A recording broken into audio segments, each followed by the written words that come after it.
Olá, meu querido amigo aluno do Supremo. Meu nome é Henrique Hoffman, sou delegado de polícia e professor aqui da casa. Eu estou aqui para dar uma dica importantíssima para você, referente a essa lei aqui, a 13.432 de 2017, a chamada Lei do Detetive Particular. Vai bombar nos concursos e é relevante na prática. Vamos ver então os principais pontos, de uma maneira bem rápida. Essa lei então ela trata justamente da atividade do detetive particular.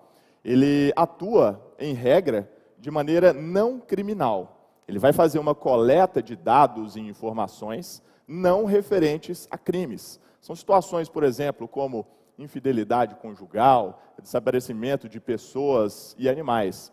Veja que, em regra, não se trata de uma investigação criminal. Contudo, excepcionalmente, pode o detetive colaborar com uma investigação policial. Todavia, restrita a determinadas situações. Esses limites, então, são importantes que você conheça. Veja, para que ele possa colaborar, por exemplo, no inquérito policial, primeiro, o detetive precisa da autorização do seu cliente. Veja só que o cliente, quando ele contrata um detetive, já vai haver a formalização de um contrato escrito. É um dos requisitos da própria Lei 13.432. Além desse contrato escrito, é preciso, então, que se surgirem indícios de que aquele fato pesquisado também configura um crime, então o cliente precisa de uma autorização expressa e específica para que o detetive contribua com a investigação, por meio justamente das informações e dados que foram angariados. Além da autorização do cliente, é preciso também que haja o aceite do delegado de polícia. Veja só, a autoridade de polícia judiciária precisa, então, consentir com que aquelas informações do detetive possam auxiliar e ser juntadas numa investigação policial. Esse aceite do delegado de polícia, nós estamos chamando de termo de colaboração particular circunstanciada.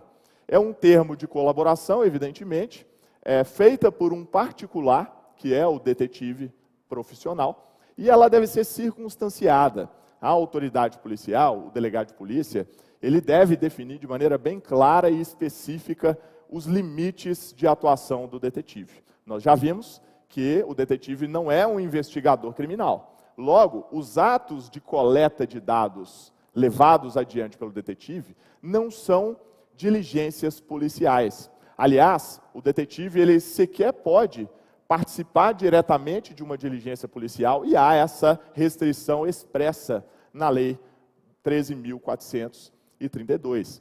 Além de não poder realizar atos investigativos, seja junto com a polícia, seja autonomamente, ele também não pode praticar tarefas de inteligência de segurança pública. Não vai, então, o detetive fazer campana, vigilância, entrevistar pessoas, violar direitos fundamentais de qualquer tipo de pessoa. Ele não pode, então, violar a inviolabilidade do domicílio, a questão da intimidade e do segredo de dados, de comunicações telefônicas e por aí vai. Há um limite, então, bastante rígido, correto, da atuação do detetive. Ademais, o detetive ele precisa guardar sigilo em relação ao que ele angariou. Claro que esse sigilo não se opõe ao delegado. Afinal, a intenção da lei é justamente permitir que o detetive forneça esses dados coletados para o delegado de polícia de maneira a ser juntada na investigação policial. Me parece que a principal contribuição do detetive será na chamada verificação da procedência das informações. Aquele procedimento que antecede o inquérito policial, quando ainda não há indícios mínimos aptos à deflagração do inquérito. Então, essa coleta de dados é muito mais importante na chamada VPI do que propriamente no inquérito, porque quando o inquérito está instaurado, significa que o delegado de polícia ele já tem esses indícios mínimos aptos a formar um princípio de justa causa. Tá certo? Essas, então, são os principais pontos, esses foram os principais pontos da chamada Lei do Detetive Particular. Acompanhe os nossos estudos, há um artigo já publicado de minha autoria, junto com o professor Adriano Costa, no Conjur, e nos acompanhe nas redes sociais. E, para finalizar, aproveito para convidar vocês a conhecer essas duas obras, Investigação Criminal pela Polícia Judiciária e Polícia Judiciária no Estado de Direito, ambas pela Lumen Iuris. Forte abraço.